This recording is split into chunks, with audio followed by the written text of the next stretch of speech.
За сайн байцгаана уу ээж амнараа орой минь.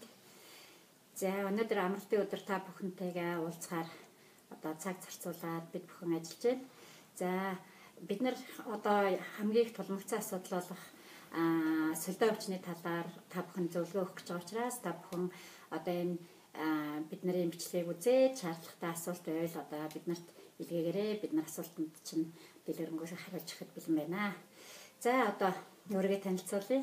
За манайх бол Амглан беби гэдэг хүүхдийн эмнэлэг байдаг. 2006 оноос хойш үйл ажиллагаагаа явуулж байгаа. Тийм эмнэлэг байна. За манайх бол 3 эмчтэй. Тэгээд юуг 3 совилогчтойгоор үйл ажиллагаагаа явуулдаг. Ер нь хүүхдийн чиглэлээр бөгөөд дутуу нарийн талаар илүү одоо зөвлөгөө өгөх талаасаа бид нарийн мэрэгчлийн гэж үздэг. За одоо би өөрийгөө танилцуулъя. Намайг Сарамтгэ гэдэг.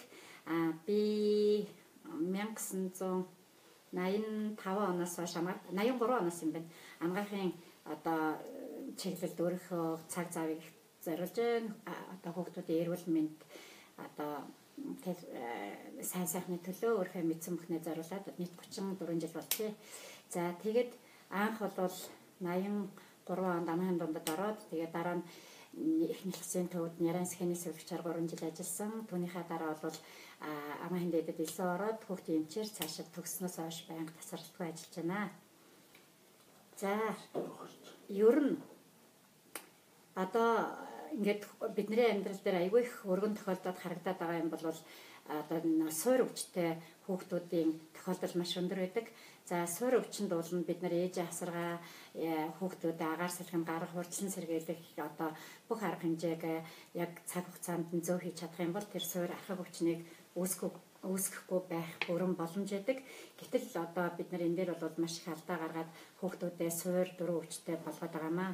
За суур өвчин гэж юу хэлдэг юм бэ гэвэл одоо нэгдүгээрт Д витамины дутагдал буюу архит, хоёрдугаарт цус багталт, гуравдугаарт жингийн алдагдал буюу тураал, дөрөвдүгээрт бол харшил буюу одоо шүүдэс дэмзэгшил гэж хэлдэг. Диатез одоо бидний нэрлэлээр бол диатез гэдэг. Энэ өвчнүүдийг бол бид нар өөрсдөө одоо хүүхдээ урьдчилан сэргийлэх арга хэмжээг саавч чадах юм бол одоо ингээд суур өвчтэй болохгүй байх боломжтой. За энэ суур дөрөв өвчин нь бол цаашдаа эрүүл мэндийн гол баг нь болж ирдэг. Байшингаар бол одоо дөрвөн гол ноён нуруу мань байдаг. Гэтэл энэний мань аль нэг нь одоо тэр хүүхэд маш өндөр харшилтай байх юм бол харшлын чанарын өвчнөр өвдөөд энэ насан туршаараа одоо тэр ямар нэгэн өвчин тусгад эм хэрэглэхэд тэр нь дандаа хүндрэх хэлбэрээр явагдах гэдэг.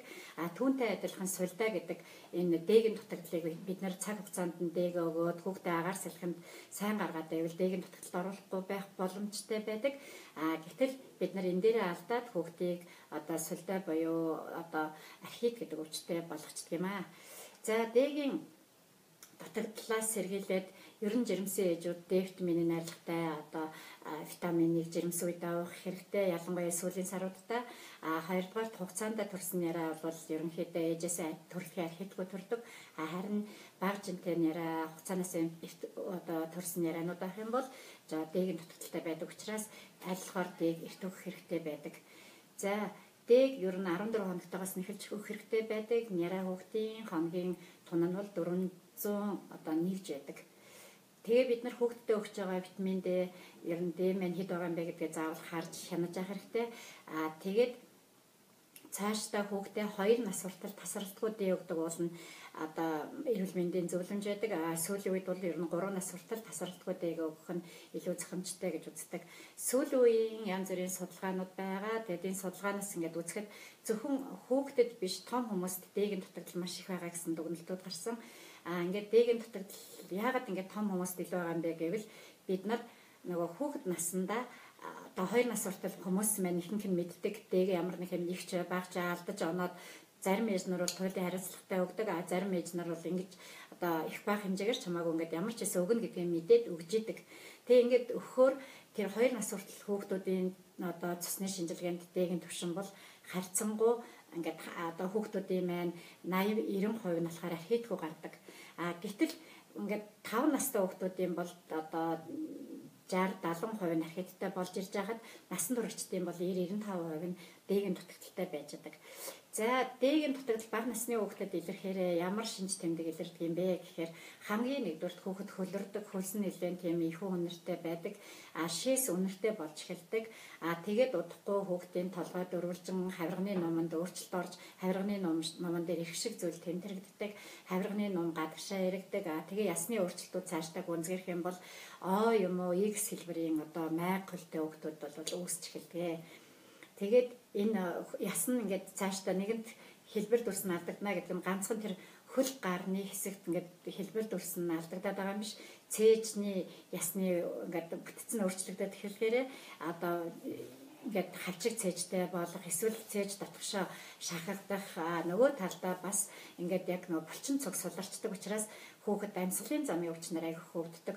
Хүн чинь нөгөө нэг гүн одоо хангалттай амьсгал аваад хангалттай түүнийг гаргаж иж бид нар амьсгалын солилцоо бүрэн явагдах байтал бүрэн ингээд цээж нь булчин сул учраас хангалттай өөрц болон хавирга завсрын булчингууд гүнзгий амьсгал авахтан тусалж чадахгүй болчихно гэсэн үг л дээ. Тэгээд ингээд хүүхдүүд маань амьсгалын замын өвчнөр маш их өвддөг. За дээгийн дутагдлаас болоод дархлаас суларчдаг учраас нөгөө талын өвдөх шалтгаан болдог учраас аль болохоор D витаминыг цаг хугацаанд нь хүүхдэд хангалттай тунгаар өгөх хэрэгтэй байдаг. Тэгээ хүүхдэд бол янз бүрийн шалтгаанаар хөлөрдгөл тархины даралт босод өвчний үед бол ингээд хөлөрхөөр хүүхдийн хувцлах тентэр бууруу ангууд дээд дутагдлаа гингүүтээ өөрөөсөө санааны зургаар дуйгээ уулгаж эхэлдэг. Энэ нь эргээд хэрвээ бид нар хит замбраагүй өндөр тунгаар хэрэглээд дээг цуснд илүүдүүлчих юм бол дээгийн хордлогонд орчдөг учраас хүүхдийнхаа дээг яг насанд нь тохирсон тунгаар төрсний дараа 14 хоногтойгоос нь ялангуяа дутууны бол 14 хоногтойгоос нь эхэлж дээгээ өгж явах юм бол бид нар энэ байдалд орохгүй байх бүрэн боломжтой байдаг юм аа. За тэгээд цаашдаа үлдэц гэж байдаг л да. Тэгэхээр үлдэц нь нөгөө мэдээж тэр том данхгар толгойтой болсон бол тэр чигээрээ үлдэн яс эргэж хэвийн байдалд ордол бол ер нь баг ордоггүй. Нөгөө талдаа бол нөгөө уйтан арцаг гэдэг юм үүсчдэг. Тэгээ уйтан арцагтай хүмүүс болохоор том октод бол том болоод төрөх чадваргүй болдог учраас заавал төрөлт физиологи замаар явагдахаас өөр замгүй болдог. Гэх мэтчлэн тэгээ хүүхдийн гоо сайхны маш их өөрчлөлтөнд оролдог учраас зарим мэрэгжлийг эзэмших боломжгүй болдог. Хүүхэд өөрөө тэрнээсээ ичээд нийгэмд өөрийнхөө эзлэх байр суурийг одоо ичснээсээ болоод өөртөө ихтэй биш болж одоо мандайлах чадвар алдаад сурах чадвар буурах гэх мэт байдаг. Нөгөө талдаа бас хүүхэд маань дээгийн дутагдлаас болоод кальц фосфорын солилцоо алдагдаад эхэлсэн нь бүх эргэтэн системийн бацин солилцоог алдагдуулж эхэлдэг. Тэгээд бас оюун ухааны одоо юм хүлээж авах чадвар, тогтоох чадварыг сулруулцдаг учраас сурах чадвар бас сулраад эхэлдэг. Ийм учраас D витамины одоо дутагдлаас үүсдэггүй, гэмтдэггүй эргэтэн гэж баг үгүй учраас аль болохоор хүүхдээ бид урьдчилан сэргийлэх тунгаар дэгээ уулгаж авах хэрэгтэй байх нэ. Ер нь манай Монгол улс бол өвөл зуны нөгөө уйлралтай тэгээд өвөлдөө бид нар гадаа наранд одоо их нарны тусгал хүний биеийн дээр тусч ээж тэр нь бидний биеинд одоо бацил солилцоо өөрчлөлтөнд ороод тэрнийхээ дараа бол бидний биеинд ашигтай дээг болдог. Гэтэл энэ маань одоо өвлийн уйлралтай манайх чинь дөрвөн уйлралтай болохоор өвөл бид нар гадаа гарсан ч гэсэн нарны тусгал төдийлөн сайн авч чаддгүй зөвхөн нүрээрээ ил байх төдий явдаг штэ. Тэгээд ирэхээр нөгөө дээгийн дутагдлыг дээг бол гадаа нарнаас авах ямар ч боломжгүй учраас хоол хүнсээрээ авах хэрэгтэй байдаг байна. За тэгээд аль болохоор бид нар D витамина хоол хүнсээрээ түүнээс гадна ерөнхийдөө эмийн бэлтгэл хэлбэрээр хангалттай тунгаар аваад явж байвал бид нар энэ одоо өөрсдөө бидний одоо хариуцлагагүй байдлаас үүсдэг юм гэж ойлгож авах учраас бид нар өөрсдөө захих тунгаар нуугаад авах юм бол энэ олон эмгтээс өөрийгөө сэргийлэх боломжтой юм. За дэг тааж эмчтэй байх нь төдийлөн чухал биш байдаг учраас хэрвээ ямар нэгэн дээгийн дутагдал байгаа санагдах дэгээ хангалттай өгөөгөө байвал хүүхдийг зүгээр хараад архитекттэй гэж ингэж онш тавих нь одоо орчин үед нөгөө нотлогоон тулгуурласан ангаах ухаан гэж яриад байгаа шүү дээ. Тэгэхээр заавал дэн хэд байгаа ингэж эмчилгээгээ хийх нь илүү оновчтой байдаг. Тэгээд тэр гарч ирсэн хариундаа тулгуурлаад дээгээ ямар тунгаар уувал хурдан өгч болох вэ гэдгээ бид гаргацдаг учраас аль болохоор нөгөө шинжилгээ өгж авах хэрэгтэй байдаг. Норм нь бол ерөнхийдөө 30-аас доошо болоод ирж байгаа нь бид нар дээгийн дутагдал руу орж ийн гэсэн үг. Тэгээд 70-аас хэд дээшлэх буюу дээгийн маань одоо төвшин хэд байгааг бид нар шинжилгээ лаборатори дээр үзээд тэрнийг одоо онцлуулаад имийг хэрэглэх юм бол илүү зохимжтой. Тэгэхээр дээгийн дутагдлын шинж тэмдэг илрээгүй байгаа тохиолдолд урьдчилан сэргийлэх тунгаар уугаад байх нь дутагдлын шинж тэмдэг хэрвээ илрээд эхлэх юм бол бүгдээрээ заавал дээгийнхаа төвшин үзүүлж байгаа дуух юм бол биднэрт илүү оновчтой имчилгээ болох юм байна гэсэн үг бэ. За одоо асуултууд орж ирж байна өө бүгдээрээ комент уншъя. За аль дээн дээр вэ гинэ? Осон болон тосон гэдэг дээгнүүд байна. Аль нь дээр вэ гэж байна. Ер нь аль нь болно л доо. Гэхдээ юу байхгүй юу? Хамгийн гол нь хэд гэдэг тунгаар ууж ийн гэдэг маань айгүй чухал байдаг л да. Тэгэхээр бид нар хэрэгжилж байгаа дээг Aqua Detroom гэхтнийг тусалдаа 500-тай байдаг. Provision Baby Kids Center болохоор 400-тай байдаг байхгүй юу. Тэгэхээр ууж байгаа дээг хараад миний хүүхдэд өнөөдөр 400-тэй хоногийн хэрэгцээ юм чинь 400-тай байна. Энийг өгье гэдээ явдаг. Надад бол Provision Kids Baby хүүхдийн наснаас хамаарат дав сартай яриануудтай бол Provision тэр нөгөө хит хэлбэртэй байна л да.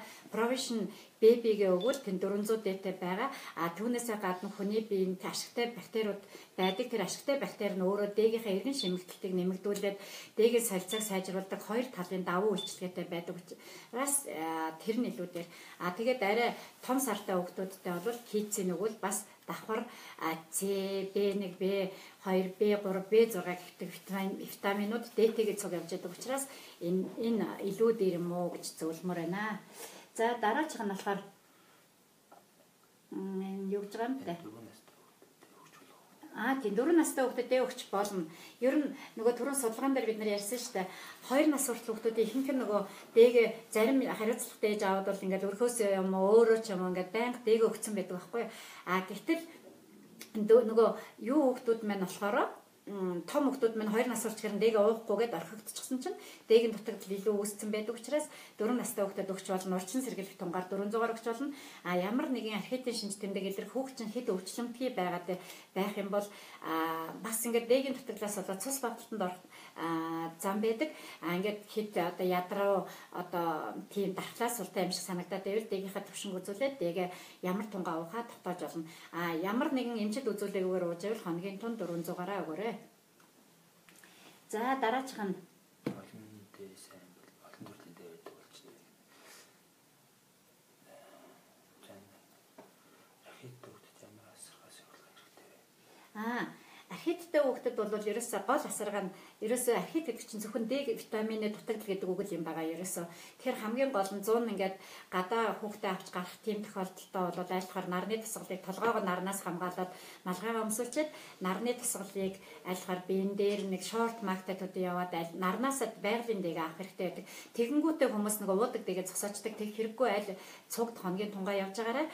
Тэгээд дээр нь болохоор юу яах хэрэгтэй нөгөө элсэн дээр их тоглолвол элс чинь байгалийн дээг хүний биеийн шингээх дэмчилгээний чанараа ач холбогдолтой байдаг учраас элсэн дээр хүүхдээ зуны сард ашиглаж их тоглох юм бол нэгэнд ясан гарсан өөрчлөлт хүртэл одоо багасах дээг нөхөн эргэж нөхөгдөх байдлын мэн сайжруулдаг давуу талтай учраас асаргаан дээр бол 100 илүү одоо өгөөжтэй байдаг. За дараачих нь юу гэж байна вэ?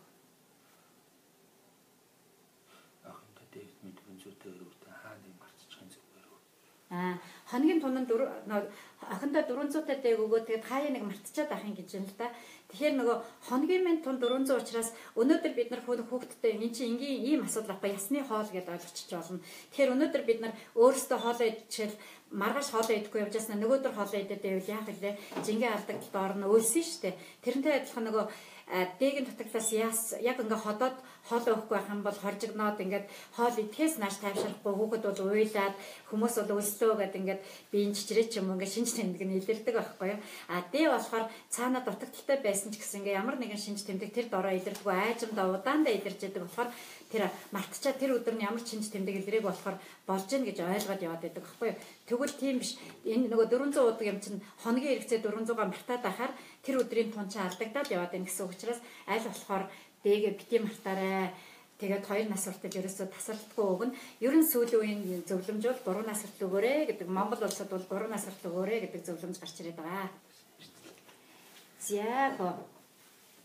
За тэгээд ерөнхийдөө дээг ингээд өгөхдөө зарим хүмүүс уухаар дэ уухгүй гэдэг тийм юу ярьдаг. Гэтэл бидний юун дээр бол Атай Д-тэй витаминууд ингээд цуг байж идэг шүү дээ. Одоо жишээ нь олон төрлийн витаминыг ингээд үзэхэд дотор нь Ач цуг байдаг, Дэнч цуг байдаг. Тийм учраас уулаа гэдэг дэгээ зогсоогоод байх нь төдийлөн сайн биш. Яг л адилхан зэрэгцүүлэл хоногийнхоо тунгаар ууж явах нь илүү тохиромжтой гэж одоо зөвлөдөг болсон. За өөр юу вэ нөө асуулт байна уу? За та бүхэн асуулт байвал асуугаарай. За бид нар та бүхэнд цаг зарцуулаад дэгийн талаар хангалттай сайхан мэдээлэл дэлгэрэнгүй өгөхөөр одоо өнөөдөр оройг зориулж байна.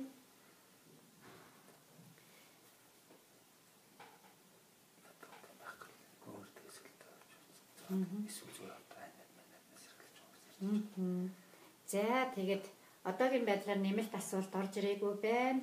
За тэгэхээр би одоо 4 суурь өвчин байдаг гэж түрүү ярьсан шүү дээ.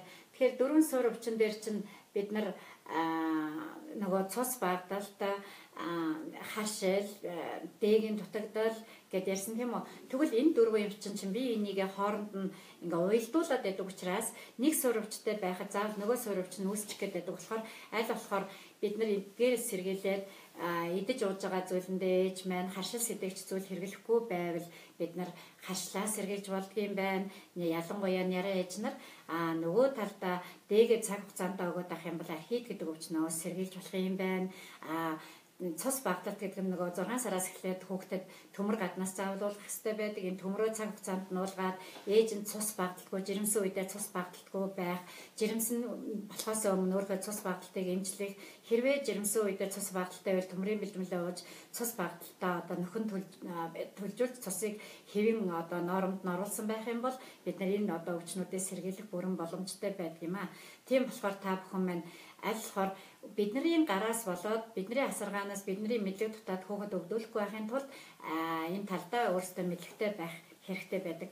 Ер нь ингээд жирэмсэн болонгуудаа л одоо хүүхдээ би хэдэн сартад вакцинд оруулах хэлээ, хэдэд нь ямар дэ цаг хугацаанд нөх хэлээ, тэгээд дэгийн тун нь ямар байх ёстой вэ гэх жишээ мэдлэгээ өөрсдөө авсан байх юм бол илүү одоо бид нар ямар нэг эрсдэлтэй асуудалд өртөхгүй байх бүрэн боломжтой байх нэ. За энд нэг юм асуулт байна. Тархины даралтай хүүхдэд уувал зүгээр үү гэж байна тий. Тэгэхээр бид нар тархины даралттай хүүхдэд уунштай яг тархины даралт гэдэг чинь бол зүгээр одоо хүчил төрөгчийн дутагдал тархинд хүчил төрөгч дутагдаад тэр хүүхдийн толгой хаалгах гэдэг цочих гуйлгах гэдэг ийм заврууд илэрж байгаа. Хажуугаар нь энэ хүүхэд толгойн хэмнээ ажгаар хүн гэдэг ямар ч өвчин туссан хоолой заавал идэнэ гэдэг шиг дээгээ заавал уух ёстой. Тийм болохоор хүүхдийнхаа нөхцөл байдлаас болоод аль дэгээ сонгох вэ гэдгээ илүү тохируулж сонгол илүү дээр байдаг. 5 сартаа хүүхд шинэ хийдэг зэрэг мөмө байх хүүхэд байх. Энэ 5 сартаа хүүхэд шүн хэд цэрээд тэгээд мөмө банк хөөд ах юм а гэж энэ эмчит хандсан дээр ягаад гэвэл энэ хүүхэд өлсөөд байгаа мó жингийн тооцоо гаргуулах хэрэгтэй байдаг. Нөгөө талдаа энэ хүүхдэд ямар нэгэн өвчин байна уу? Магадгүй тархины хүчил төрөгчийн дутагдал байгаа шөндөө тэрэн зааврыг өгөөд байна уу? Хоолндоо цадахгүй байна уу? Өөр эмгэг байна уу гэдгийг эмч харж ялгаж өгөх учраас энэ хүүхэд юугаа заавал эмчит хандаарэ. Тэгтээ дэгээ бас уугаарай. Тэр нойргоо хоногт нь бол дэ нөлөөлөхгүй. Солиплекс дэ яг байх зүгээр ерөнхийдөө бас л олон витаминтэй дээ шүү дээ.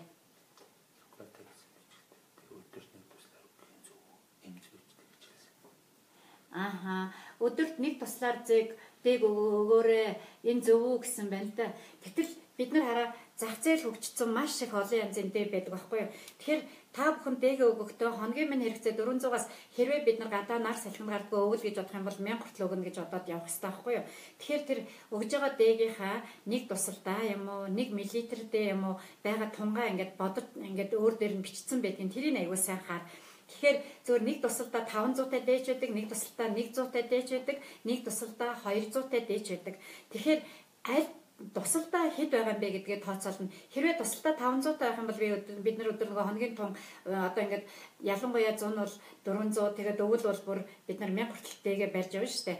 Тэгэхээр нөгөө дэгийн мэн юу яадаг байхгүй юу? Өөртөө байгаа дээгээрээ тоцоолол болтчихно. 500-тай явах юм бол одоо жишээ нь 400-тай provision уух юм бол 400 ч хоногийн яг өвчлөөгүй үеийн дэ гэж үзээд тэгээд та нар 1000 болгож хэрэгцээг нэмээр байвал цаана нь тусалдаа 100-тай дэг 6 туслыг өчгөд одоо бид нар 1000 болгочих жишээтэй ингээд өгдөг байхгүй. Эмч чинь чамайг 4000-тай дэ угаарай гэсэн бол чи одоо 500-тай дэг одоо 4 туслуухаар бид нэр 2000-тай болдог ч гэдэг юм уу. Ингээд зүгээр л тооны агаар бодоод олчдөг учраас өөртөө байгаа дэгээ ажиглаарэ. 5 сартай хөвгт Улаанбаатарт туссан дэг нөгөөд л авах. Тийм 5 сартай хөвгт Улаанбаатарт туссан дэг нөгөөд л авах гинэ. Яг ингээд хит олон юм хэрэглээд хөөрхий айгүй биеийн завиртай байвал нэг 2 3 хоногтой дэгээ өнччихэд тэгээд дараа нь одоо өнөөдөр 400-тай өгсөн бол тэрийг 800 олгооч юм ингээд дэгээ нөхөөд өгчиж болно. Гэтэл бид нар нөгөө хэрвээ одоо эмээ уухтаа дуртай төвөг ахтай биш бол таслахгүй л байх нь илүү тохиромжтой байдаг. За өөр асуудал байна уу? Энийг чинь өөр зүйл асууж болох уу? За няраа угт өөр зүйл асууж болох уу? Няраа угтынхаа амийг хэрхэн цэвэрлэхээ гэдэг асуулт байна. Тэгэхээр болно юу ягаад манай анхлан беби гэдэг пэйж хуудсыг үзээрэй. Тэрэн дотор бид нар юу хийсэн байгаа. Ер нь залуу эцэгчүүдэд зориулаад ингээд эмчит хандахгүйгээр хүүхдийн хасаргаас сувилгааны талаар маш олон бичлэг хийсэн байгаа. Тэрэн дотор мань хүүхдийн амийг цэвэрлэх талаар бичлэг хийсэн байгаа. Яг би одоо асууц юм чи одоо заагаад өгье. Ингээд ээж нь ер нь ямар нэг эмгэггүй зөвхөн буцалсан усаар л амын цэвэрлэн. Тэгээ ээж нь гараа ингээд сайхан угаачаад цэвэрхэн болсон гаранда хуруунда бент ороогоод тэгээ буцалсан усандаа дүүрээд нөгөө хурууга бентээр ороодсон байгаа. Тэгээд хүүхдийн аман дотор оруулаад зөөлхөө ингээд хүүхдээ агуулгүйгээр гэмтэхгүй зөөлөө арчаад авчин хөхөлхийнхаа өмнө өдөртөө 1-2 удаа цэвэрлэхэд зүгээр. Заавал ингээ айхтар өнгөр энэ төр тогтоогүй бол байнга их олон цэвэрлэх гэдэг хэрэггүй. Өнгөр тогтоод тэр нь маш зузаан өнгөртэй энэ төр байх юм бол заавал эмчид хандаад ямар усамлаар арчих вэ гэдгээ зөвлөгөө аваарай. Яг эрүүл нярайн зөвлөгөө бол манай анхлан беби пэйж хуудасаар орохоор дотор нь видео хэлбэрээр бичсэн зөвлөмжүүд байгаа. Тэрийг үзээрэй. Тэгж харшлаас болж хүүхэд олон хоногор халуурдгүй гинэ. Харшлаас болж юусаа халуурахгүй. Тийм учраас энэ тэр зүгээр тэр хүүхэд харшилтай хүүхэд юм байна. Хажуугаар нь халууруул өөр шалтгаан байна гэсэн. Тэгэхээр эмчит хандхан шинжилгээ өгөх нь оншоо тодруулахгүй л халууралт гэдэг бол заавал тэр оншийг олох шаардлагатай эмгэгт ордгоо. За энэ тийм байна. Тосон дэ, усан дэ хоёрын үйлчилгээ ялгаатай юу гинэ. Тэгэхээр ялгаагүй. Ерөөсөө л тунгаал харчих. Ганцхан тунчин л хэрэгтэй. Энэ хүүхдэд хоногийн эргэцэн нөгөө нэг би хэлсэн шүү дээ. Урьдчилан сэргийлэх тун маань 400-аас 1000 байж байдаг. Тэгээд тэр тунгаал тааруулж чадчих юм бол аль дэ авах нь одоо та бүхний сонголт.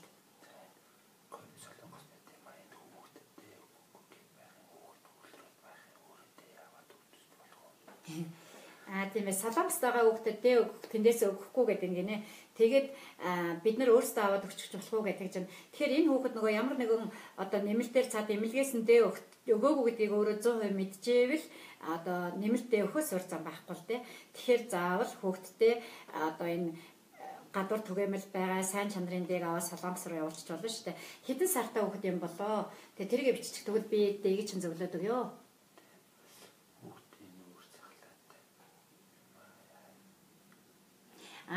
За нэг жин хүүхдийн нүүр цахлаатад байна юу хэрэглэх хэрэгтэй вэ гэж байна. Тэгвэл цахлаатнаа гэдэг нь ер нь харшлын анхны шинж тэмдэгтэй нэг тэгээд ингээд хэсэг дугуйрчаа тэр газар нь хураашаад ингээд үрхээр нэлээд ширүүндөө бос хэсгээсээ байдаг штэ. Энэ бол нөгөө диатез буюу харшилтай болчиход байгаа гэсэн учраас яг эмчид бол хандаад бид нар нөгөө үзээгүй тохиолдолд бас хүүхдийг хамаагүй юм зөвлөхийг хоригддаг юм л та. Тэгээд эмчид үзүүлээрээ тэгээ яг хамгийн энгийн хор багтаагаар нь зөвлөхөд бепантин бол ерөнхийдөө дөнгөж эхэлж байгаа харшлын тэрийг дарчдаг. Тэгэхээр бепантин хэрэглээд үзээрэй. Ээж нь хүүхдийнхаа одоо өөрийнхөө хоолндоо халуун ногоо, өндөг, хям, кофе, будагч удастай ундаа, газтай ундаа, даршилж лаазалж утсан зүйлүүд, киви, апельсин, мандарин мэтийн будагч удастай жимснүүд, чихэр шоколад, зүгийн бал варен мэтийн чихэрлэг зүйлүүд, хоол амтлагч нар, ариг тамхи пив мэтийн зүйлийг ээж хүүхэд хоёр хоолндоо аль аль нь хэрэглэхгүй байвал энэ зүйлүүдийг бид нар эдгэх боломжтой байдаг. Тэгээ ер нь энэ асуултан дотроо нөгөө сараад насын хүүхдийгээ тавьж өгвөл яг зөвлөгөө өгөхөд илүү одоо та хэд тос олно шүү. сартай бүтэглэлийн шинжилгээг өгч болох үдийг өгч архивтай байна гэсэн дээр тодорхойлох шинжилгээ байна. Аха. Энд хоёр асуулт дараалсан байна. 2 сартай хүүхдэд дээгийн дутагдлын шинжилгээ өгч болох уу? Дээгээ ууж байгаа үед гинэ. Яагаад 2 сартай хүүхэд тэгээд зүгээр байгаа хүүхдийг тэгж айхтар нөгөө дээгийн шинжилгээ чинь бас нөгөө судас хатгаад баг зэргийн цус авдаг учраас ажилбартай учраас онц шаардлагагүй бол зүгээр дээгээ уулгаад ажиглаж тэгээд яг хүүхдэд хөлрөг шээс өнөртэй болох юм уу дээгийн дутагдал байна уу да гэж сэтгэл зовоод ирэх юм бол шинжилгээ өгөөрэй. Төрөнийхөө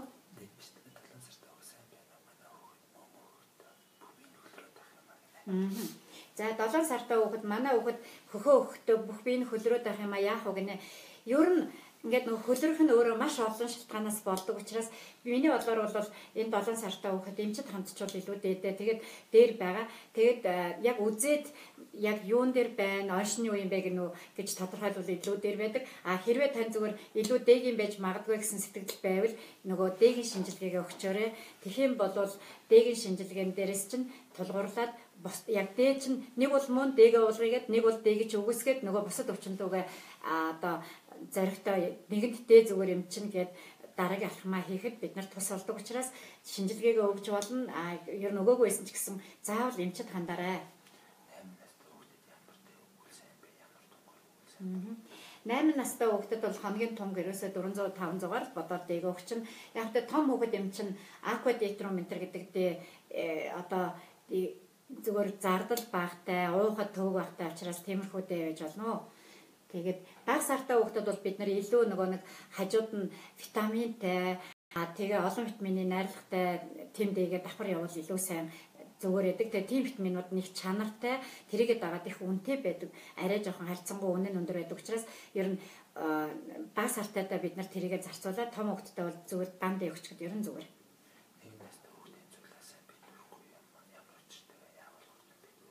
За энд нэг ийм асуулт байна. Нэг настай хүүхдийн зулаа сайн битүүрэхгүй байна. Яагаад юм бол гинэ тэг яавал хурдан битүүрүүлэх вэ гинэ. Зулаа битүүрүүлэх гэж битгий. Энэ хүүхэд хэдэн шүдтэй юм бол нэг настай хүүхэд бол 8 шүдтэй байх хэвээр. Тэгээд зулаа бол угаасаа 6 сартаагаас 1 нас 6 сар хүртэл хооронд битүүрдэг штэ. Тийм болохоор тэр зулаа амгаргой байгаа нь хүүхдэд ямар ч зовир өгөхгүй тэрэнд битгий сэтгэлээ зовоогоорой. Харин шүдийг анзаараарай. Тэгээд хүүхдийнхаа бусад өсөл төгжилт хавирганы хөгжил энтрээ ажиглаарай. Тэгээд хэрвээ танаа хүүхэд нэг настай эмээ чинь төмөртэй поливисолч гэдэг юм уу тэм төмөрийн бэлтгэл энэ төр ууснуу тэрийг ажиглаарай. Цус багталт энэ төр байна уу? Нөгөө талдаа дээгээ уулгаараа дээгийнхаа хоногийн тунг 400-аас 1000-аараа бариад дуугаарай.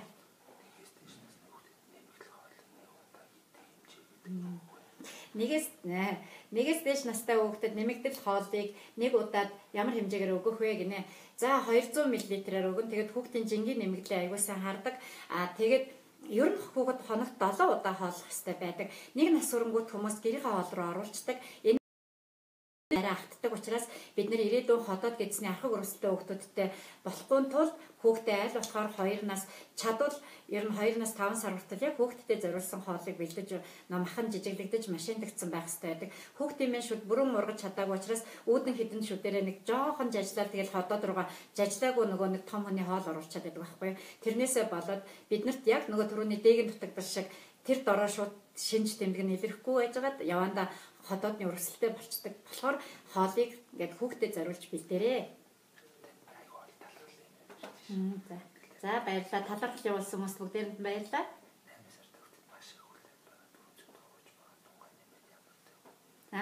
Энэ 8 сартай хүүхэд маш их хөлрөөд байна. 400-тэй дээ ууж байгаа. Тэгээд тунгаа нэмээд ямар тунтай болох вэ гэхээр 8 сартай хүүхэд ерөнхийдөө их хөлрөөд байна гэж байгаа. Тэгээд хөлрөлтөөс гадна шээс үнэртэй ч юм уу архитектийн бусад шинж тэмдэг илрээгүй байх юм бол юу яавал яасан.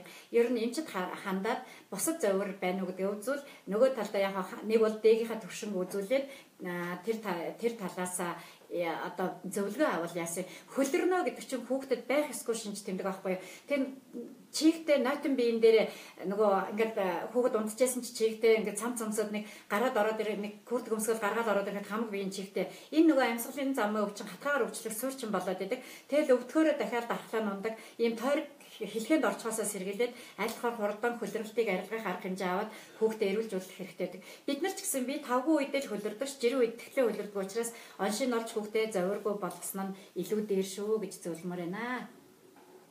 Хүүхэд хоёр дэше толгоогоос ихсэж үлдэх байсан үргийн явж би цаан дөрний нэгээр өдөрт хууж байгаа гэсэн. Тэгэхээр манай хүүхдэрнээ даралдаг гэсэн үгүй бас шар будааны дээр сайн мэддэг. Шар будааны дээр сайн мэддэг гэж байна тий.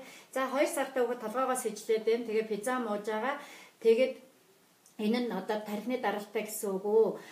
Тэгээд шар будааны дэрэлтэй гэж аль нь бол болж байгаа. Тэгээд эмч үзээд пизза бичиж өгсөн юм чинь болох байлгүй дээ. Тэгээд нөгөө бид нар яг үзээг болохоор болохгүй. Гэхдээ толгоос ижлэх нь бол бас хүүхдэд ерөнхийдөө агаар дутагдах, хүчил төрөгчийн дутагдлын юм мөргөө даах, ингээд сэжлээд даах тэр гэдэг шинж. Тэгээд энэ чинь бас ганц энэ шинж тэмдгээр тархины даралт илэрхгүй шүү дээ. Дагзан хална, гуйлгын, зогсон, ингээ янцаглаж дуурна, ээрн, уйлахаараа ээрн, нойронд муудан, цочин энэ төр гэдэг бусад шинж тэмдгүүд байна уугүй юу гэдгээ бас ажиглаарай. Тэгээд үнэхээр одоо яг эмч эзэцэн ер нь тархины даралтыг бол бас нөгөө нотлохонд яг ингээд мөнгө ороод ийш тийшээ яваад явц нэмэгдээд байгаа юм шиг болж ирсэн хэрнээ бид нар чарлаггүй юм хүүхдэд уулгахгүй яг зөв онцлоод оншин зөв болчих юм бол эмчлэх нь илүү амархан шүү дээ. Тийм болохоор хүүхдэд тархины даралтай гэж үзчихвэл тархины одоо яхад маш сайн яхад очиад харуулах хэрэгтэй. Юугаа бол хүүхдийн асаргаан дээр өөрөө алдаад байна уу гэдгээ аягуулсан харах хэрэгтэй. Ер нь л ээж аауд маань нөгөө анхны төрөгч нар тэгэл бүгдээрээ яраа үг гараад ирэхэд бигнэх гэдэг ойлголтоосоо болоод хүүхдийг маш их бигнээд өөрийн ингээд шууд нэмэлтээр шинэ өвчин рүү оруулцдаг байхгүй юу. Тэгэхээр өөрсдийнхээ асаргаанаас бас сайн хайх хэрэгтэй байх нэ. Та хэд өдрүүдэд үзлэг хийдэг вэ гинэ. Манай анхлан беби эмнэлэг бол 10 дугаар хорооллын Golden Park хотод байрладаг. Тэгээд эмчил ингээд нөгөө 99 23 92 10 гэдэг дугаараар цаг захиалж авдаг. Тэгээд 3 эмчтэй тэгээ аль эмчтэр үзүүлэх нэрээ хэлээд би тэр эмчтэр цаг авах гэсэн юм аа гэхээр тань тэр өдрөө тэдээс тэдэн цагийн орон цаг байна гэж цагийг өгдөг учраас тэгж цаг эмчээ сонгож үзүүлж болдгоо. 11 настай хүүхдэд өгч болох уу гинэ. Ер нь зүгээр дээгэн халтгаар зэрүүл бид нар ингээд том хүн ч гэсэн бид нар ч гэсэн бас дээг уухаар хэрэгцээтэй байдаг байхгүй юу. Тэгэхээр ер нь дээгэн төвшөнгөө том баггүй бүгдээрээ ямар нэгэн лабораторид бид нар рекламадаад байгаа юм биш. Ерөөсөө дээгээ нэг үзчихэд ер нь л зүгээр шүү. Тэгээд дээгийнхаа төвшөндөө таруулаад дээгээ нэг нөхөд авчих юм бол тэр чинь тэгээд цаашдаа бид нар одоо ингээд мэдээд авсан юм чинь дээгээ хоолноос авахаа анхаарах нь тэгээд дээр нь хоногийн нэг 400 дээ уугаад яваад ах юм бол бид нар дутагдлалд оруулахгүй. Нөгөө урд нь ганцхан хүүхдэл дээгэн дутагдaltaй байдаг байсан гэдэг онол ерөөсөө дэлхийн олон оронд явж байгаад сүүлийн үед эн чинь болоод ерөөсөө дээгэн дутагдал бүх өвчний уурхай болоод дэжтэй гэдэг талаас маш олон орны судалгаа гарсан. Тийм ч учраас дээг илүү одоо эрүүл мэнд рүү оруулж дэгээ хэрэглэснээр хүмүүс эдгэрэлт нь бол маш их сайжирсан. Том хүмүүсийн нөгөө амархан ядраад байдаг, хөдөлмөрийн чадвар сулраад байдаг, эднүс нь арилчаад байдаг учраас дэгээ аль болохоор шинжлүүлчихвэл их зүгээр. Би бол одоо 11 настай хүүхдийг шууд ингээд зүгээр өхөн зөв гэхдээ ерөнхийдөө жоохон том хүүхдүүдээ манай хүүхд яасан юм болоо гэд нэг үзчихвэл зүгээр юм болоо гэж хэлэх гээд байна да.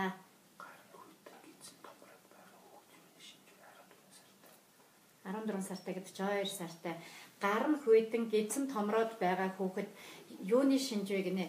Тэгээд гидсэн томорсон мөртлөө зовир байхгүй, суулгалт молголт байхгүй байна. Тэгээд тэрийг бас ажигла. Тэгээ хоёрдугаарт болохоор нэг гидэс томроод байвал илэгний шинжилгээ өгч болно, хэвлийн эход харуулж болно. Тэгэхээр энэ бол жоохон нөгөө гидэс томроод энэ байгаа нь жоохон өвчний шинж тэмдэг байж болзошгүй юм байна. Тэгээд эмчит хандаад шинжилгээнүүдээ өгвөл илүү дээр хаа.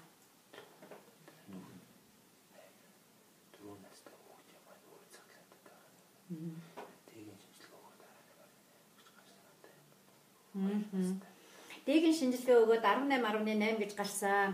Одоо ямар тунгаар өгөх вэ гинэ. Эмийг заавал ингэж уцаар юм тэгэхгүй бол хүн болгоо ингээ ууч тийм байна гэд хэрэгжилдэг учраас минь дуу эмчид заавал хандаад яг зохиртыг нугаараа маш сайн байна тунгаа удсан байна 18.8 гэдэг бол нөгөө дутагдлалд орсон байна ноорон бол 30-аас доош байх юм бол бид нар дутагдал гэж үздэг учраас энэ хэдэн настай хүүхэд байна 2 настай хүүхэд шүү дээ тий их хөлөрдөг гэж байна энэ найз бол ер нь дээгээ уусна нөгөө эмчид хандаад дээгээ ер нь тэгээд нэг 3-аас 6 сар хугацаа идэгчдэг шүү дээ. Тийм болохоор эмчит хандаарай. Би одоо ингээд яг ингээд элчингүүд гараад ирэнгүүт нөгөө хүмүүс чинь дуурайгаад ингээд яг хүүхдийнхээ онцлог юунд таарахгүйгээр хэрэгжилдэг аюултай учраас ер нь биднэрт нэг зөвлөмж байдгийн яаралтай тусламжийг шууд зөвлөн ийм суур өвчнүүд цус багтаа архит энтрийн урьдчилан сэргийлэх юмнуудыг зөвлөнө гэхээс өвчнийг шууд утасны араас үзээгүй хүн дээр зөвлөх нь одоо эрсдэл гаргах аюултай байдаг учраас тийм их зөвшөөрөгддөг юм аа минь дуучлаарай.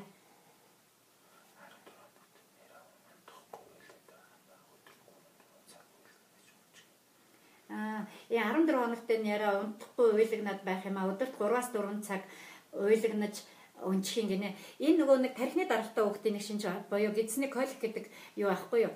Тэгэхээр энэ нэрээ нэгдүгээр хүүхдийнхээ асаргаан дээр анхаараарай. Хоёрдугаар хүүхдтэй хөвлөд нийлэг хийж өгөөрэй. Хөвлийн илгээг зөв хийж өгөх юм бол өдөрт 3 удаа хийж өгнө. Тэгээд 14 хоног тасралтгүй хөвлийн илгээг зөв хийхэд энэ коликийг эмчлэх боломжтой байдаг. Нөгөө талдаа болохоор юу яадгийг энэ хүүхэд маань ер нь ингээд тархины даралтын онцлог шинж тэмдэг гэдэг байхгүй юу? Ороо яг тодорхой цагт уйлдаг хүүхэд болгонд яг адилхан цагт уйлахгүй л да.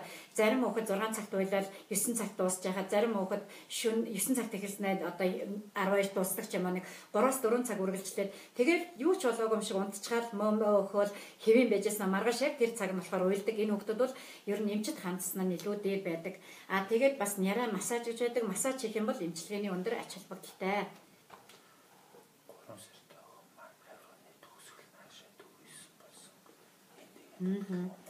За 3 сартай охины маань хавирганы төгсгөл нааша төвийсэн байна. Энэ дээгэн дутагдал мөн үү гинэ. Ер нь дээгэн дутагдлын нэг шинж тэмдэг бол хавирга гадагшаа эргэх байж байгаа. Учраас ерөнхийдөө байх магадлалтай. Гэхдээ 3 сартай эхэлж байна. Тэгэхээр энэ хугацаанд уугаагүй болов уугаад байхад ингэж эргэж байгаа юм болов. Тэгээд тэгвэл бас жирэмслэлтэй энэ холбоотой ээжийн хоолтой холбоотой байдаг. Учраас ер нь ингээд нэгэн хавирганд өөрчлөлт ороод ирсэн бол дээгэн төвшнгөө үзүүлсэн дээр байт юм аа.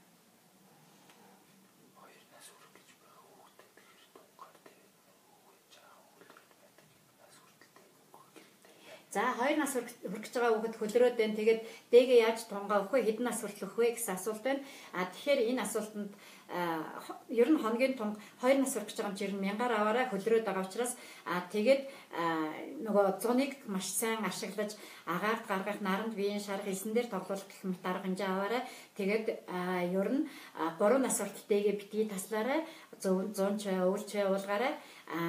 Тэгээд хэрвээ энэ заврууд маань 1000-аар угаад байхад арилахгүй байвал дээгийнхаа төвшинг үзүүлээд ер нь нэг эмчит хандчихад зүгээр хаа гэж зөвлөмөр байна.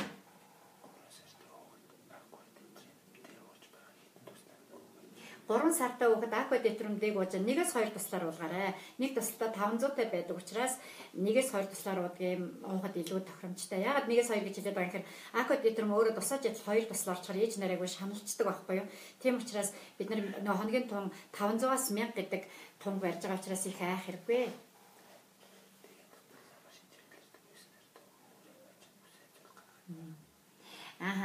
Дээгэн дутагдал ямар шинж тэмдгээр илэрдэг вэ? 9 сартай хүүхэд нүрээ майжаад үсээ зулгаагаад байх юм а гинэ. Тэгэхээр дээгэн дутагдал бол ерөөсөө хамгийн ихний шинж тэмдэг их хэмжээгээр хөлрөх, тэгээд шээс шивтэр үнэртэй болох, тэгээд толгойд ясны өөрчлөлтүүдийг өгч эхэлдэг байхгүй юу? Тэгэхээр ясны өөрчлөлтөнд тийм хурдан илэрхгүй эхний үедээ ер нь хөлрөх гэдэг шинж тэмдгээр илрээд байдаг. Тэгээд сайн ажиглах юм бол шээсний үнэр ерөнхийдөө хурц болсон байдаг. Тэр нүрээ майжаад байгаа нь өөр дээрээс олж заагдмах юм байхгүй. Тэгэхээр энэ одоо хашилтай өгөхд юм болов уу гэж харж байна.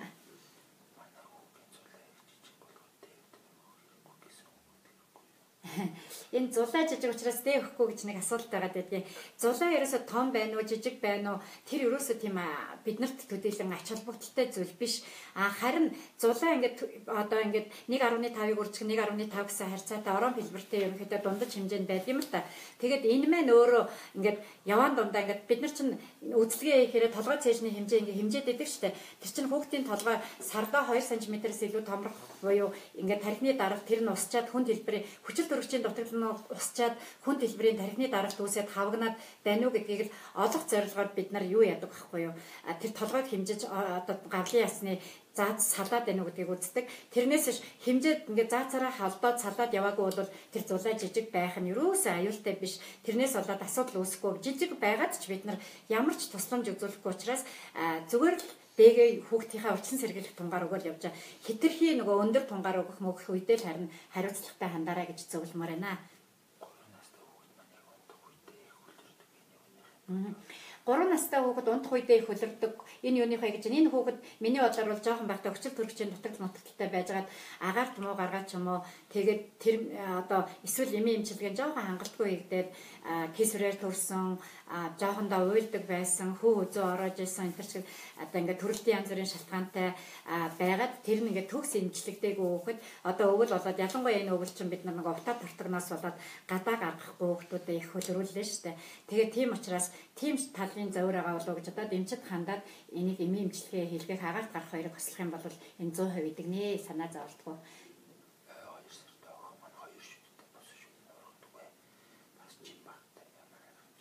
Энэ хараа ой 2 сартаа охин маань 2 шүдтэй тэгээд жинэн баг гэж байгаа байхгүй юу.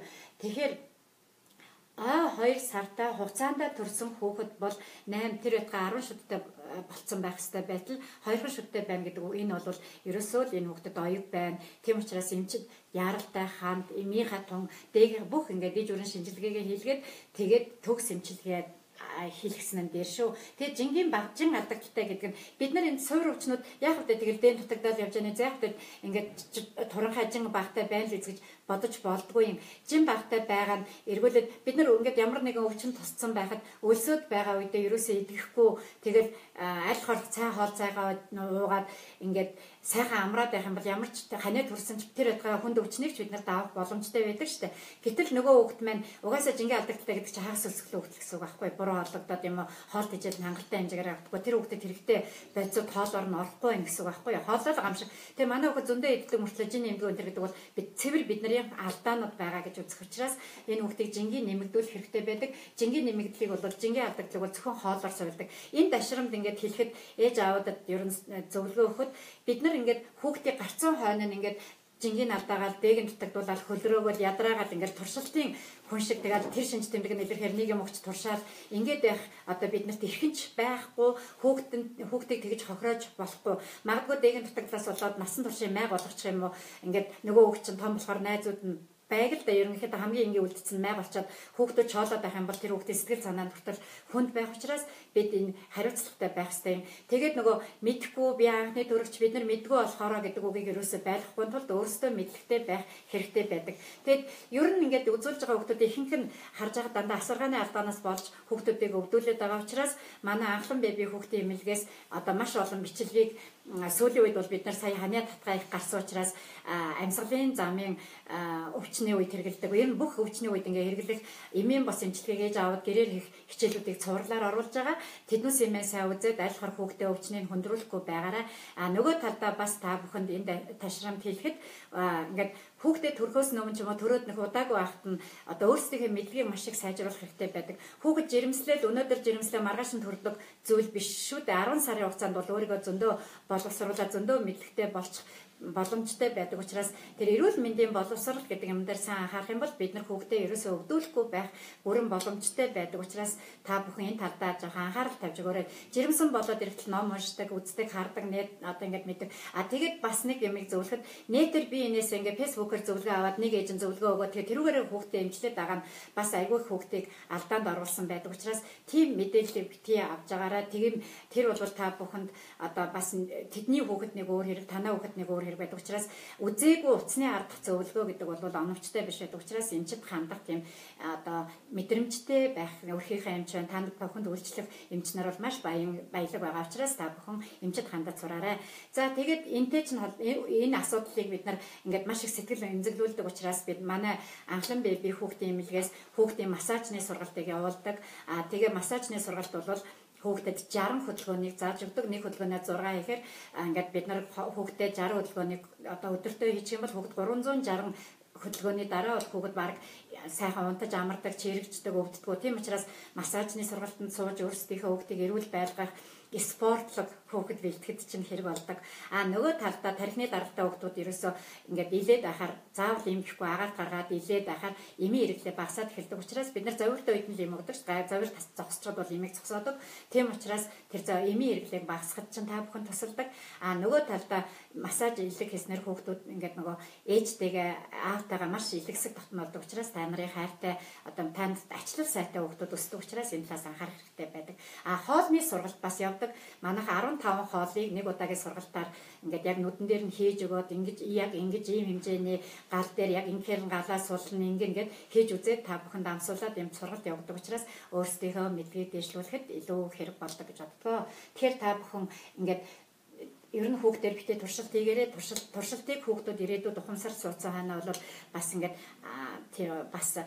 тийм их хүлэн зөвшөөрөхөд таатай биш шүү гэдгийг анхаарал эхнээсээ бид бүхэн хариуцлагатай байх ёстой. Өвдүүлэхгүй байвал бид нар ядчил бид нар энэ суур өвчнгүүд дээгin дутагдaltaгүй байх юм бол хүүхд маань ханиа татгаагаар үргэлж өвдөд байх учраас тэр гэрүүл амгалан тайван одоо хүүхд маань янз бүрийн эм ууснасаа бол хүлдэц өсөхгүй гэдэг сайн талтай учраас та бүхэн урьдчилан сэргийлэх юмыг сайн анхаарч сурсан байх хэрэгтэй юм шүү. Ээж авнараа.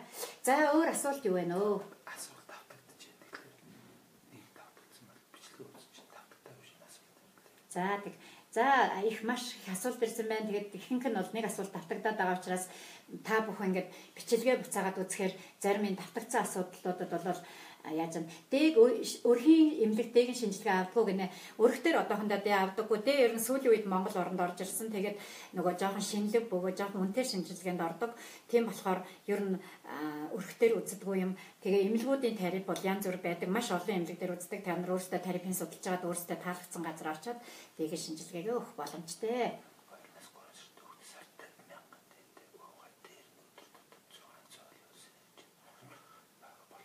Энэ яасан болоо 2-3 сартай хүүхдэд сард 50,000 таа гэдэг чинь өөрхийн дэ байна л да.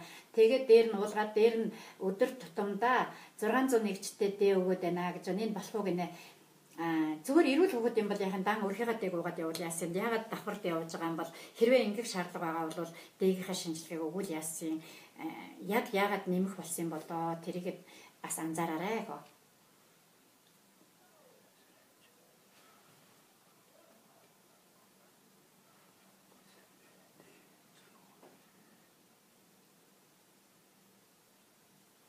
Энэ гэж дээгэн шинжилгээ маань 73 байна гэсэн байна. 73.3 тань гэсэн байна. Энэ их хэдийгүй зүгээр санаа зовлох 100-аас дээш гараагүй учраас харин энэ зүгээр хоногийн төв хэдэн настай хүүхд юм бол да 400-аас илүү хүүхдээ гаргаараа. Тэгвэл явандаа ихтчих магадлалтай учраас яг л нормал барай явчих.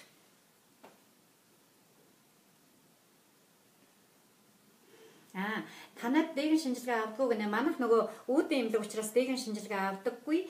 Дээгэн шинжилгээг бол одоо хувийн том эмнэлгүүдээр авдаг. Миний мэдэх бол Онош мед гэдэг лаборатори хадагтай эмнэлэг дотор байдаг. Эднийх бол маш гоё хариу гарч ирдэг юм бэлээ. Тэгээд та бүхэн ер нь ингээд лабораториудаар уулзтаад өөрсдөө үн тарифыг асуугаад ингээд өгч болно.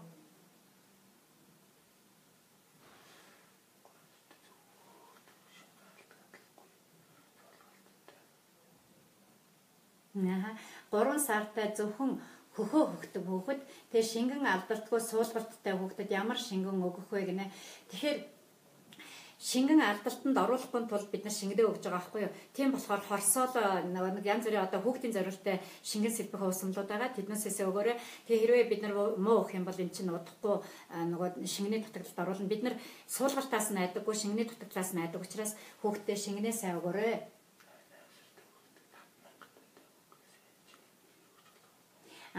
Энэ 8 сартай хүүхдэд 5,000 таа өгөө ийм их хэрэгч болох уу гинэ. Тэгэхээр энэ нөгөө өг гэсэн хүн нь яг яагаад өг гэсэн юм бол да тэрийг асуугаарай.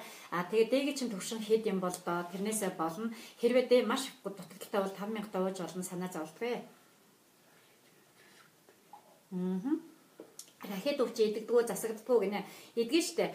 Зүгээр ерөнхийдөө дээгийнхаа төвшин үзээр дутуу байх юм бол нөхөд өчгөр л хангагдчихдаг байхгүй. Харин ясны гүнзгий өөрчлөлтөнд орцсон тэр нь ингээд эргэшгүй байдалд орцсон байх юм бол жоохон хэцүү. Тийм учраас хүүхдэд тийм эргэшгүй байдалд орохоос өмнө дээг ер нь няраа үеэс нь төрөнгүүт нь бид нар зөв оновчтой дээг хэрэглээд эхлэхэд их зүгээр. Би бол няраа хүүхдэд дөнгөж төрсөн яриад бол provision baby өгөөсэй гэж хүсдэг. Ягаад гэвэл энэ нөгөө дээд 400-тай тэгээд дээр нөгөө хүүхэд нэг колик гэх түрүүний ярьсан шин ингээд янзглаад яргалаад уйлаад байдаг ш. Энэ зоврын давхар арилгадаг нөгөө нэг хүний бид байдаг ашигтай бактериудтай байхгүй. Хүүхэд төрөнгүүтээ өөрөө бактеригүй төрдөг. Тэгээ гадаад орчноос ингээд өөрөө бактери аваад ашигтай ашиггүй бүгдийг ингээд цуглуулад нөгөө авчдаг юм л да. Тэгээ тэр үед нь магадгүй ингээд одоо бидний орчны бохиодол их энэ төр учраас ашиггүй бактери нэхэр суучих юм бол тэр хүүхдэд зовир өгöd байдаг учраас тэрийг нь нөхөж өгөхөд аюулт давуу талтай нөгөө талдаа тэр ашигтай бактери нь дээгийнхаа эргэн шимэгдэлтийг нэмэгдүүлдэг байхгүй юу. Тэгэхээр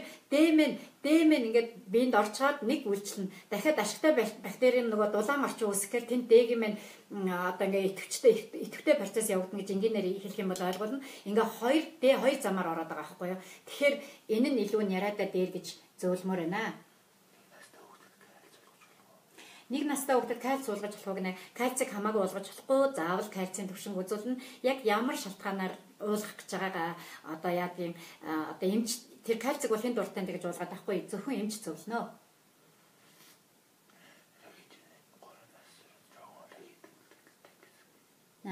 Рахи 3 настай 3 сартай хүүхдэд архид үлдэцтэй гэсэн энэ идэгхүү гинэ. За 3 настай хүүхэд ер нь идэх боломжтой. Тийм учраас дээгээ төвшингийг үзүүлээд одоо яг нөхөж дээгээ уугаад норм төвшөнд нэгдүгээрт оруулчих. За хоёрдугаарт нөгөө цаашдаа ерөнхийдөө дээг ингээд нэг ер нь 5 нас 6 нас хүртэл өөрөө ингээд дэгээ хянаад уулгаад байвал их сайн боломжоор дэгээ хоногийн тун 400 уулгаарай. Тэгээд 100-ыг сайн ашиглаж 100 л ерөөсөө ээлс гэдэг бол одоо маш сайн эмийн бас эмчилгээ гэдэг учраас элсэн дээр тоглох наранд биеийн шарах үйлчлэгийг 100-аас ашиглаж чадах юм бол үлдэцгүй болгоно. Ер нь гэхдээ бити үлдэц үлдээгээсэ гэж хүсмээр байна. За байх ёстой жингээсээ баг байх нь ямар нэгэн сөрөг нөлөө байх уу гэж энэ сөрөг нөлөө маш ихтэй. Ерөөсөө ингээд ямар ч өвчин байсан жингээ алдагдaltaй хүүхэд ерөөсөө дандаа хүн төлбөрөөр өвддөг. Өнөөдөр өвдөөгөө үедээ бол хөрхийн ингээд жин багтай юм шиг яваал байдаг. Өвдөхөөрөө дандаа тэр шууд дараагийн хүн чат руу ордог. Тийм учраас энэ нь эмчилгээний үр дүн авахтаа муу байдаг. Ингээд ийм учраас энэ хүүхдийг ерөөсөө энэ хүүхэд бол өлсөөд нь штэ. Тийм учраас тэр хүүхдэд хэрэгтэй хоолын хэрэгтэй одоо ингээд аягүй хэдэн мөртлөө жингээ алдагдaltaй ч гэдэг юм. Энэ бол ерөөсөө тэр хоол ходоод нь боловсроор найрлагдаж бэлдэгдэж ороогүй юм уу? Бүтэц найрлага шаардлага хангаагүй юм уу? Эсвэл яг өгж байгаа хэмжээнд бага юм уу? Ингээ алдаа байгаа учраас хүүхэд жин алдаад байгаа байхгүй. Зүгээр бид нар жингээ алдагдaltaй байх зөндөө шалтгаанууд л да. Магадгүй хүүхэд нь яриад одоо хизээ нэгэн цагт ходоодоо тайруулсан ч гэдэг юм уу? Өөр нэг ягаад ч таргалахгүй өвчнүүд байдаг. Ийм өвчнөд байх юм бол тэр өвчнийг нэмжилдэг.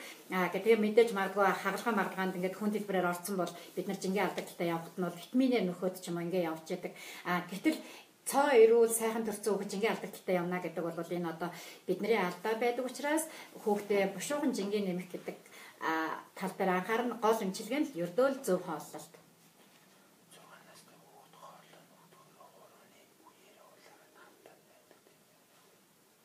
Хоолой 6 настай хүүхдийн хоолой өвдөхөөр хорон үеэрээ өвдөөд улаагаад байдаг энэ юуны хагна энэ юу юм бэ штэ ерөнхийдөө хавддаг гэж энэ жоохон асуудал байж болзошгүй нөгөө ангийн үе мөчөнд орно энэ гэж байдаг штэ тийм учраас та энэ хүүхэд яг ингээд чихмар болоо мэрэгжлийн эмчэд хандаад нэгдүгээр одоо тэр өвдөж байгаа үед хэрэглэдэг антибиотик яг ингээд нөгөө бактериологийн шинжилгээ өгөөд яг өөрийнх нь хүүхдэд таарах антибиотик хэрэглээсээ хоёрдугаарт ингээд цусан дах нөгөө үе мөчөнд орсон эсхийг шалгах шинжилгээнүүд байдаг.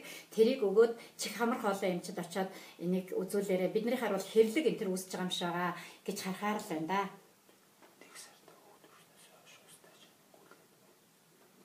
Төрснөөс хойш те 1 сартай хүүхэд төрснөөс хойш устай шингэн гүйлгээд байна гинэ.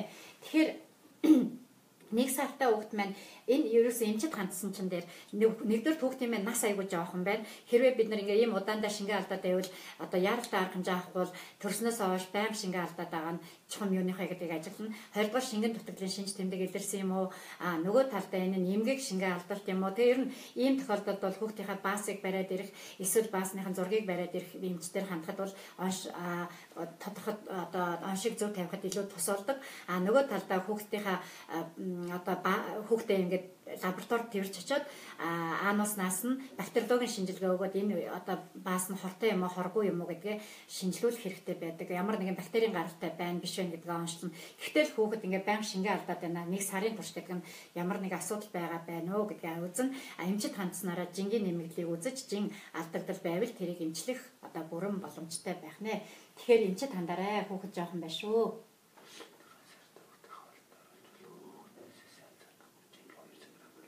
4 сартай хүүхдийг хоолнд оруулж болох уу? Тэгээд юу яадаг хөхөндөө цаддаггүй жингийн алдагдал 200 граммаар дутагдaltaй гэж байна. Тэгэхээр 4 сартай байж байгаа дүн жингийн алдагдалд оруулна гэдэг бол одоо цаашдаа эн чинь гүнзгийр чинь тийм учраас яаралтай нэмэлт хоолнд дасгаж оруулна. Нэмэлт хоол гэдэг нь бол нөгөө энэ нэгэнт хөхөндөө цаддаггүй юм чинь сүү орлуулах одоо бүтээгдэхүүнүүдийг өгөх нь шүү дээ. Гадуур янз бүрийн сүү орлуулах бүтээгдэхүүнгээ зарагчаадаг. Тэрийг хүүхэд өдөрт 7-8 удаа ямар хөхөөрч юм уу гаднаас хангалттай хэмжээний сүүг авсан байх хэрэгтэй байдаг. Тэгээ тэрийг өгнө. Тэгээ 4 сартай юм чинь каш, тараг, нухаш 3 аль нэгэнд дасгаж оруулна. Тэгэхээр эхлээ кашинд оруулаад жингийн алдагдaltaй учраас эхлээ кашинд оруулвал илүү дээр болов уу гэж бодож байна. Тэгээ ер нь хоол руугаа жоохон хараарай.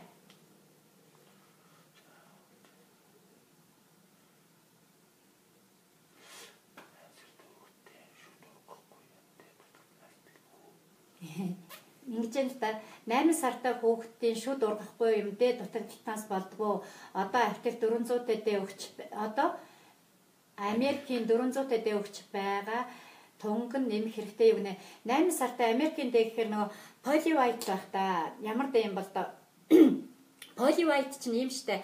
Ер нь няраагаас ч эхэлж ууж болдог. Тэгээд нөгөө та нар ингээд үзээ хайрцаган дээр нь инфанц гэдэг үг байж байгаа юм. Тэгээд тэр нь бол няраа дутуу няраа ерөөсөө эхний хоноос эхэлж бид нар төрөнгүүт нь уулгадаг байхгүй юу. Тэгээд тэр дээг ингээд дуун. Тэгээд энэ 8 сартай хүүхдийн шүд ургахгүй байгаа учраас энэ хүүхэд ганц дээгийн дутагдлахээс илүү нөгөө 6 сараас эхэлж гаднаас төмөр оруулах хэрэгтэй байдаг. Хүүхэд ээжгээ гэдснээс төрөхдөө ингээд 6 сар хэрэглэх төмрөө нөөцөлж гарч ирдэг. Тэгээд тэр төмөр нь дуусчдаг.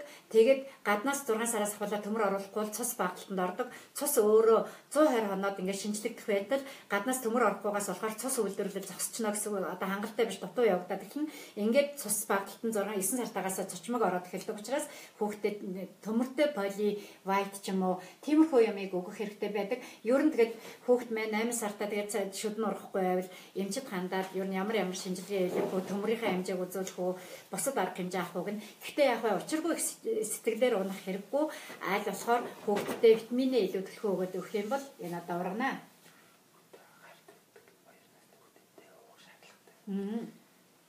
Хөдөө агаарт байдаг 2 настай тий 2 настай хүүхдээ уух шаардлагатай юм нэ. Нөгөө дээч нарнаас арьсан дээр тусч ээж тэгээ олон цаг 30 минутаас дээшээ бид нар гадаа явна. Тэгээ биеийн жингийн